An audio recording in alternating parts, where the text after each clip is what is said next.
Senator Cooper, honor and order on your house.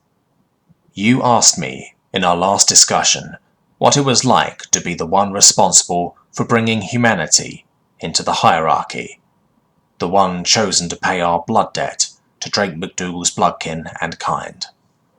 At the time, I could not answer you properly. Today, I intend to do so. First, before I explain further, I wish to impress onto you something we have spoken about before, that my kind, the species you know as the Drac, consider altruism to be one of the most alien and fascinating of concepts. Until we brought humanity into full citizenship with the hierarchy, we did not have a word for it. The closest word to it is not translatable into your language, and holds more similarity to that of martyrdom, as I understand the concept. This rose out of what it is to be Drac. Each of us, each and every one of us, sees ourselves and those directly related to us as more important than all else. It is instinctual, and a distrust of all those not directly related to us is inherent and nearly overpowering to my kind.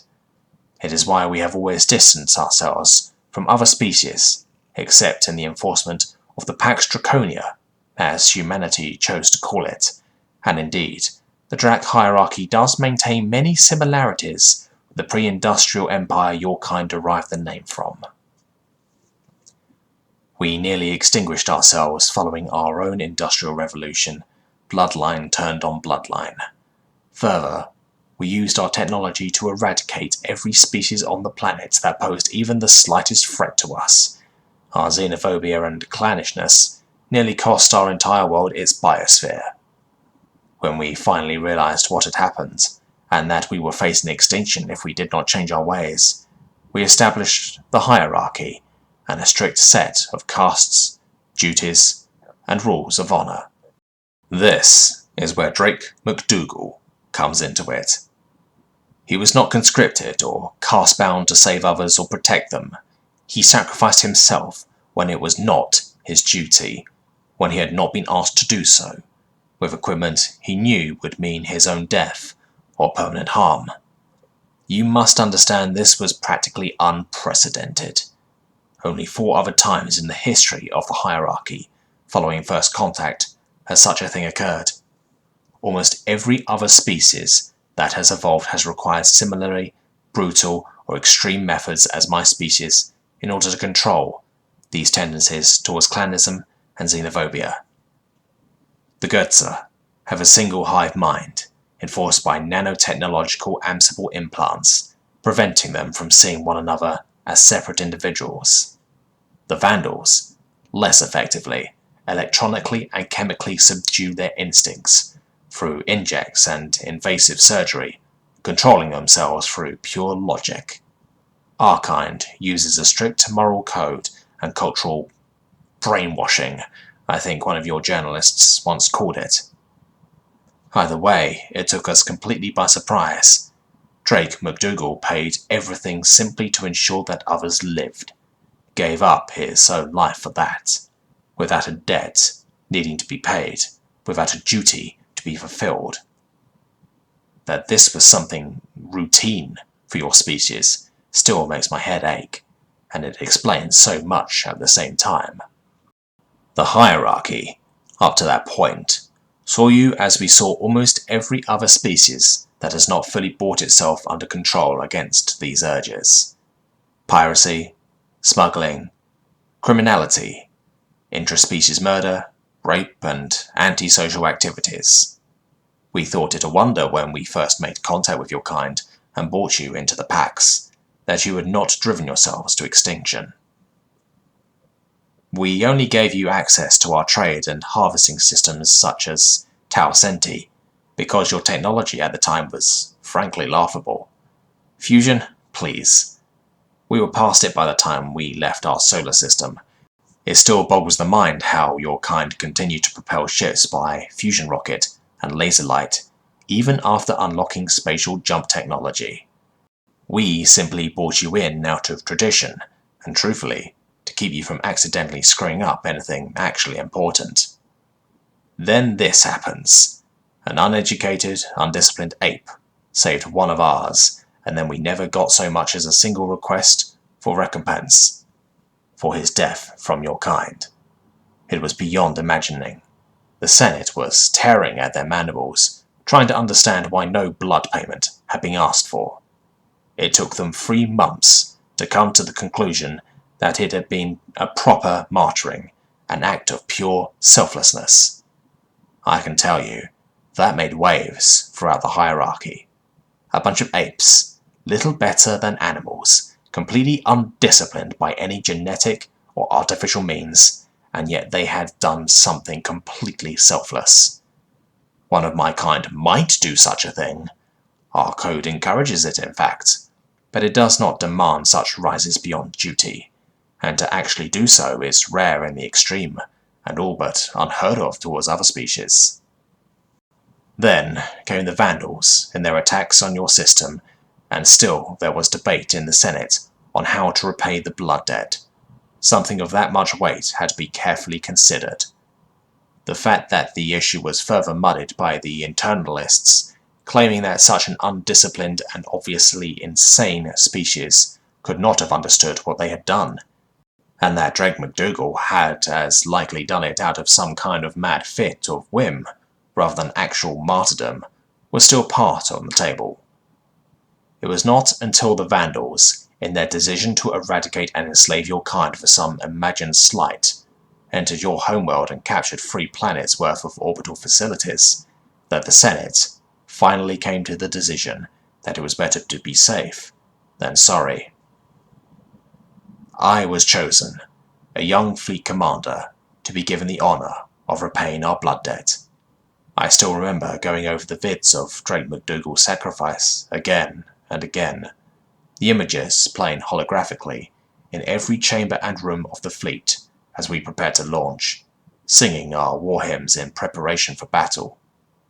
Then we made the jump, and that massive red gas giant, Jupiter, covered the stars, and your pathetic little fleet stood against the war vessels of the Vandals. We opened fire immediately. There was to be no quarter asked or given.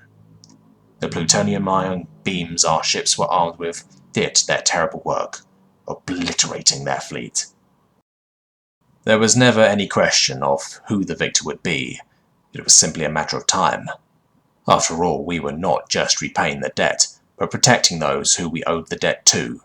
We might have been able to end the battle in half as much that span of time if we had not been redirecting our fire to lance down their projectiles before they struck your ships.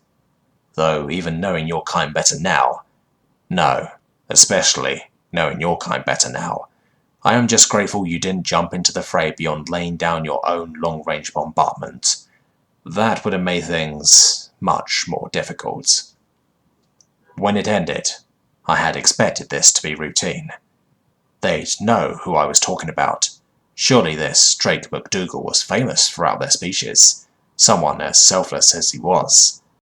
And then your communications officer didn't know. I thought to myself, of course. Such a horribly disorganized species they probably haven't heard, even now. They're just apes. Do not grow angry. Do not insult them for insulting the memory of Drac. Just ask for their commanding officer. Surely he must know. That was when your Admiral Tiberius spoke to me, and once again he didn't know. I couldn't comprehend what was being told to me. Surely it must just be a problem with translation, yes? Translation. That would explain it. I told the translator to explain it fully, slowly, as he would to a hatchling. And then that one word. Who?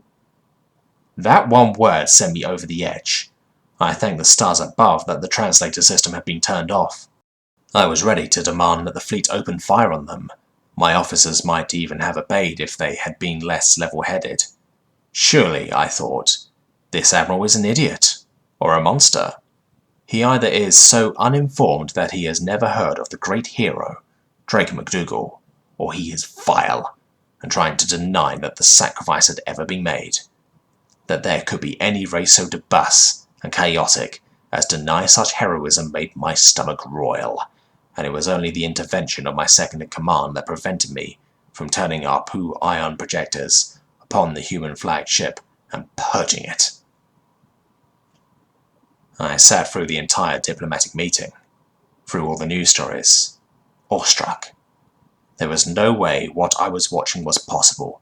It simply couldn't be. There must be fabrications, or possibly all condensed from centuries upon centuries and centuries of selfless acts. If we went through my species' entire history, we might be able to turn up as many as your species has routinely carried out, with barely a fifth of our population, over a period of 10 soul-free revolutions. It was mind-boggling. The Senate was sent into absolute chaos over it. It was inconceivable that a species without some form of strict organization could do such maddening things so routinely that it simply did not register as important enough to make them major historical figures. Our only choice of action was obvious. Humanity was made full members of the hierarchy. We had to learn, perhaps glean some secret of your psychology we could apply to our own. We opened our libraries and our sciences to your species, and even then you astounded us with how you took only basic principles and worked to master them, rather than taking our entire designs. That was nearly 70 soul-free revolutions ago, and it shakes me to my core that your kind do not consider this attribute at all special in your own kind, and are so confused when it is not displayed in others. That, Senator Cooper, is what it was like to be the one responsible for bringing humanity into the hierarchy, and allowing one such as yourself to join the Senate. And that is how I have felt ever since that day, and all because of one single asteroid miner in a tug craft, doing something that, to him, was nothing special, and I am convinced he would never have asked for more than a verbal thank you, if the thought of being thanked had even entered his head. May all your debts be paid.